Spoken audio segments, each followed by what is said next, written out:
La sección española de Radio Taiwán Internacional les presenta un programa mensual con la información y el entretenimiento de la cultura de Taiwán.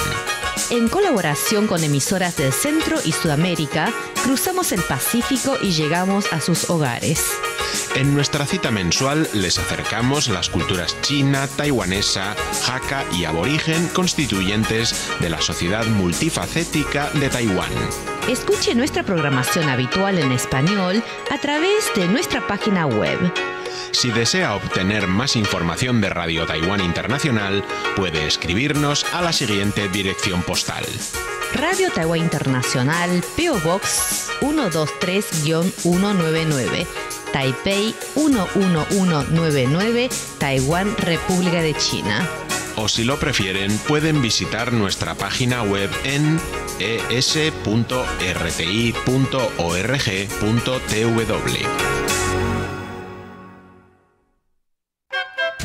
Taiwán y su cultura urbana, calles y comercios tradicionales, edificios históricos y puntos escénicos importantes.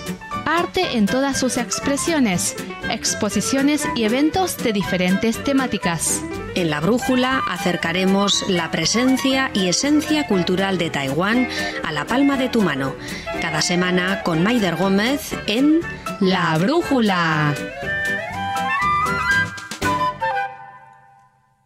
Estimados oyentes de RTI, bienvenidos una edición más aquí en La Brújula. En esta edición contamos con un estudiante de intercambio. Su nombre es James Arias Fajardo, es de Colombia y actualmente James está estudiando un máster en estudios latinoamericanos en la Universidad de Hamburgo, Alemania, y está realizando un intercambio aquí en Taiwán, en la Universidad Nacional de Taiwán. Bienvenido, James, y muchas gracias por acompañarme hoy aquí. Muchas gracias por la invitación y un saludo a todos. Bueno, podríamos comenzar, si te parece, compartiendo con nosotros algunos detalles sobre tus orígenes, estudios, intereses o aficiones. Cuéntanos. Bueno, no sé por dónde empezar, pero generalmente la pregunta que muchas personas hacen es ¿de dónde eres? Y a veces que no sé ni de dónde responder porque, bueno, nací en Colombia, también crecí en Colombia.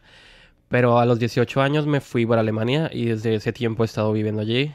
También he estado un par de veces en Brasil, estuve haciendo un semestre de intercambio y ahora aquí en Taiwán. Entonces como que a uno se le pegan muchas cosas de la cultura y no sé, es difícil decir que uno pertenece a un lugar. Sí, es lo bueno que tiene, ¿no? Cuando uno también tiene ocasión de viajar por diferentes países, sí, que uno se empapa de diferentes formas de vivir y de otras culturas. Si te parece, podemos hablar de tu semestre aquí en Taiwán como estudiante de intercambio. Nos pica la curiosidad por saber qué te motivó a tomar la decisión de venir a Taiwán para cursar un semestre, concretamente en la Universidad Nacional de Taiwán. Como tú ya lo mencionaste, yo estoy estudiando estudios latinoamericanos y en nuestro currículo, bueno, es obligación hacer un semestre en el exterior.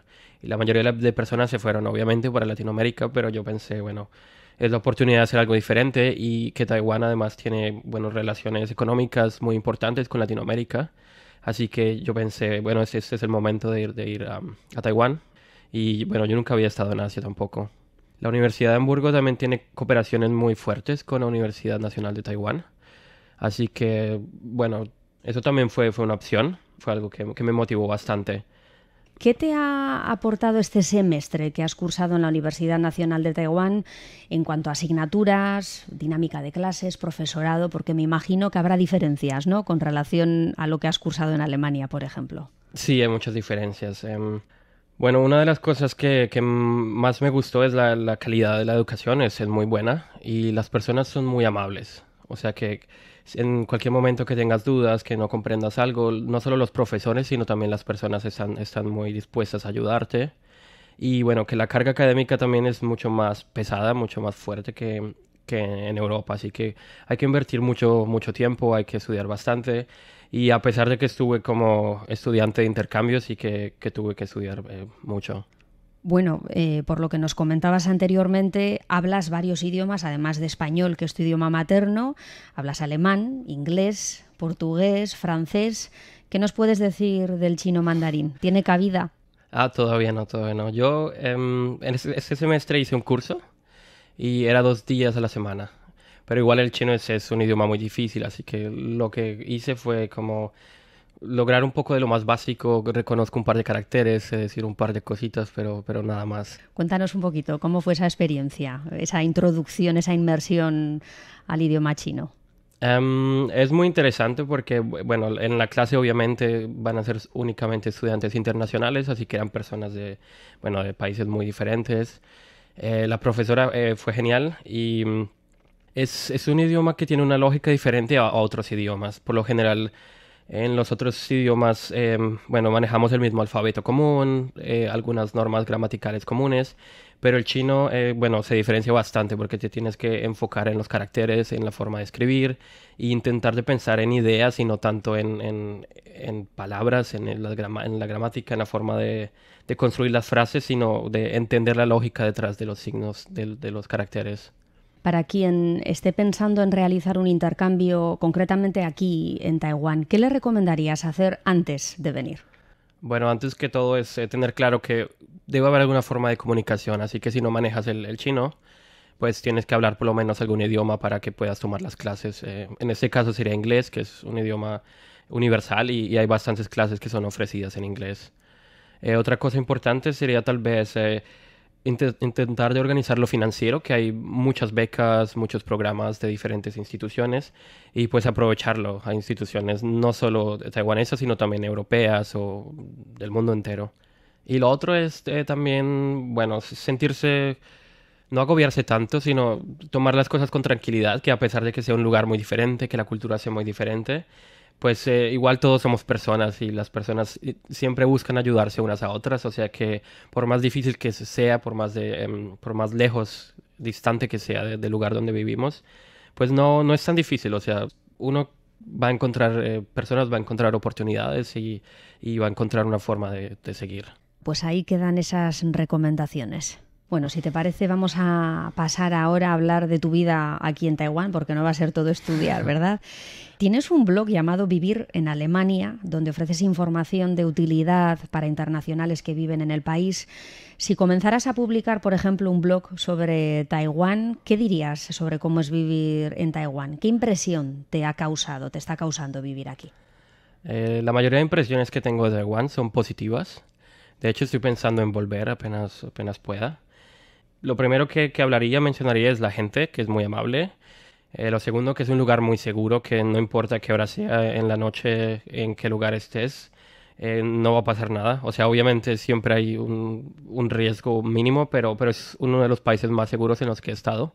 O sea, que es algo que siempre mencionaría. También hay cosas muy útiles, muy convenientes, como esta EasyCard.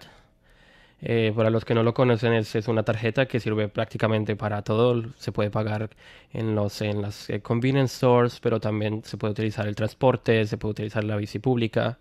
Y bueno, es algo genial que, no sé, debería implementarse también en otros países.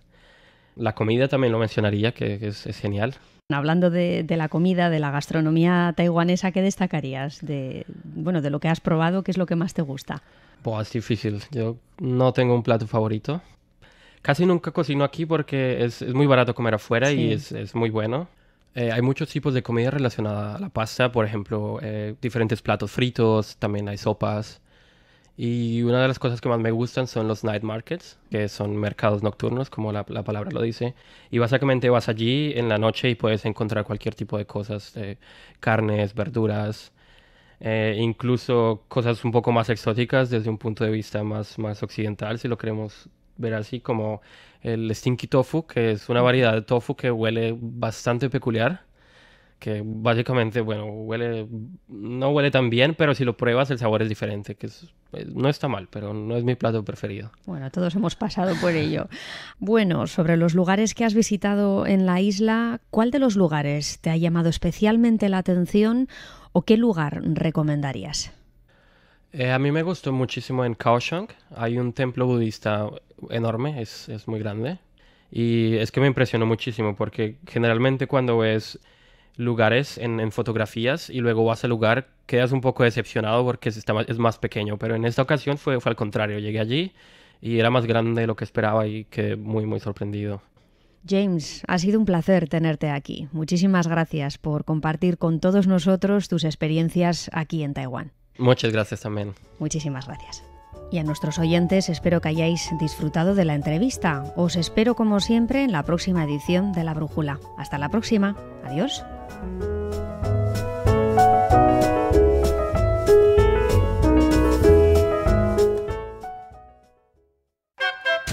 Taiwán y su cultura urbana, calles y comercios tradicionales, edificios históricos y puntos escénicos importantes.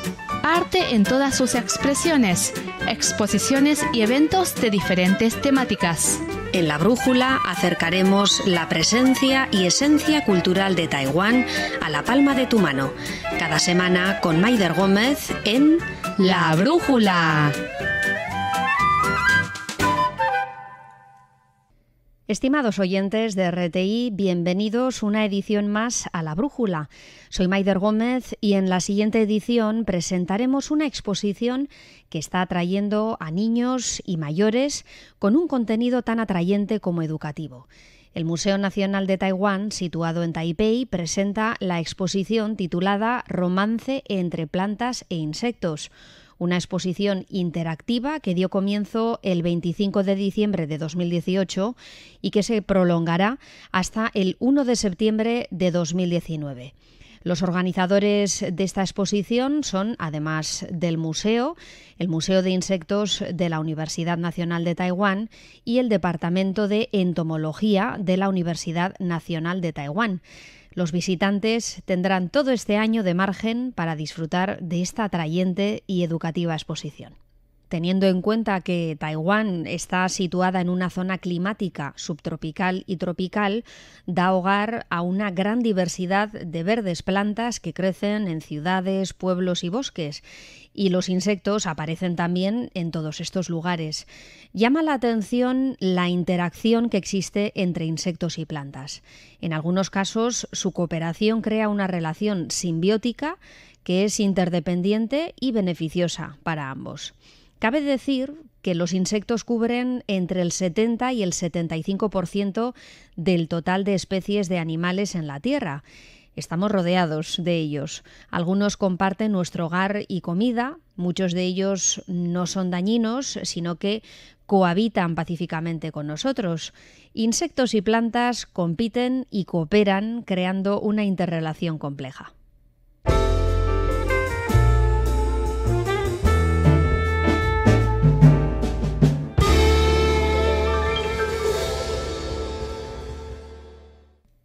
En la primera sección de la exposición se explica de qué dependen los insectos para sobrevivir. Los insectos viven de plantas, animales, hongos, etc. Los insectos que se alimentan de plantas escogen ramas, hojas, polen, néctar, frutas o semillas. Hay otros insectos que succionan sangre animal y otros insectos parasitarios que se alimentan, por ejemplo, de pelo, piel o músculos de animales. Incluso los hay que se alimentan de cuerpos y de excremento animal. El que los insectos puedan alimentarse de tan variada fuente de comida se debe precisamente a su aparato bucal diferente entre las especies de insectos. En la exposición se presentan 5 diferentes tipos de aparatos bucales y sus características principales, como por ejemplo el de tipo masticador, que es el más generalizado entre los insectos, o el de picador-chupador, que taladra tejidos y chupa jugos, como por ejemplo los piojos o las pulgas, o el de tipo tubo de sifón, que se alimentan de néctar y otros alimentos líquidos, como por ejemplo las mariposas. En la exposición aparecen algunos modelos ampliados de los diferentes aparatos bucales para que el visitante pueda ver las diferencias entre unos y otros. La segunda sección de la exposición diríamos que es interactiva.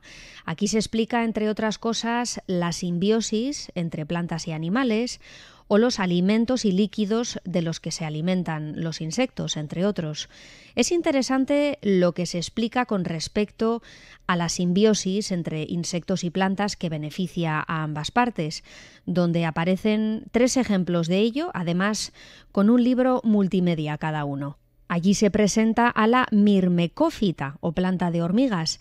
Esta planta cuenta con una estructura hueca que sirve de refugio para el nido de las hormigas, mientras que las hormigas, en respuesta, defienden a la planta de animales herbívoros. En la parte central de esta segunda sección hay una larga mesa con modelos de plantas e insectos, 2 pantallas animadas a cada extremo para los más pequeños y lupas a través de las cuales se pueden ver muestras de insectos y las plantas, frutas o cereales de los que se alimentan. Aquí se explica, por ejemplo, que a ciertos insectos les gusta especialmente alimentarse de frutas. Por lo visto, las moscas de frutas orientales son las más molestas para los agricultores taiwaneses, ya que las frutas favoritas de estos insectos son las guavas, los mangos o las frutas cítricas que crecen en la isla. El insecto hembra suele perforar la piel de la fruta, tras lo cual deposita sus huevos dentro de esta. Las larvas incubadas se pueden alimentar así del dulce zumo de la fruta. También aparece un gorgojo de arroz, en arroz almacenado durante un largo periodo de tiempo, que puede verse gracias a una gran lupa y bueno, que seguramente habremos visto más de una vez si por descuido hemos almacenado arroz en casa durante una larga temporada. Hay una sección contigua donde se explica el rol que juegan los insectos en la propagación de patógenos de plantas. Al igual que los humanos, las plantas también enferman y de la misma manera que los mosquitos, por ejemplo, pueden propagar la malaria o el dengue entre humanos, los insectos que se alimentan de plantas también pueden propagar enfermedades entre las plantas. Los patógenos de las plantas se propagan a través de los insectos y esto puede resultar incluso más dañino que el insecto se alimente de la misma planta en sí.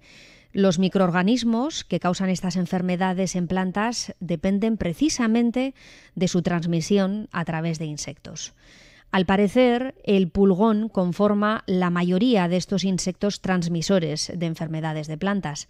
Los huertos de papaya de Taiwán, por ejemplo, crecen en invernaderos para proteger a los árboles de papaya. Los invernaderos funcionan como mosquiteros que protegen de los mordiscos de los pulgones portadores del virus. Los pulgones que transportan este virus, que afecta a las papayas, son capaces de transmitir el virus justo después de adquirir el virus tras alimentarse de la planta. Así que usar pesticidas no sirve de nada, ya que el pulgón ya ha transmitido el virus antes de que sea eliminado. Y en esta sección aparecen otros ejemplos también de insectos transmisores de patógenos. Pero no nos olvidemos que sucede a la inversa. Hay plantas carnívoras que se alimentan de insectos como suplemento nutricional, ya que estas plantas crecen en entornos con abundante sol pero suelo infértil.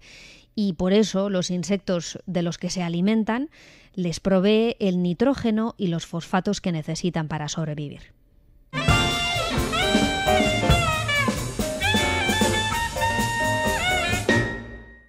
Escuchemos a continuación a Tsai Zhiwei, coordinador de la exposición y profesor adjunto de la Facultad de Entomología de la Universidad Nacional de Taiwán, quien habló de una de las instalaciones especiales con las que se encontrará el visitante. A través de las instalaciones de realidad virtual, el visitante podrá verse a sí mismo en el papel de un insecto, experimentarlo personalmente y aprender así sobre el ecosistema, los insectos y las plantas.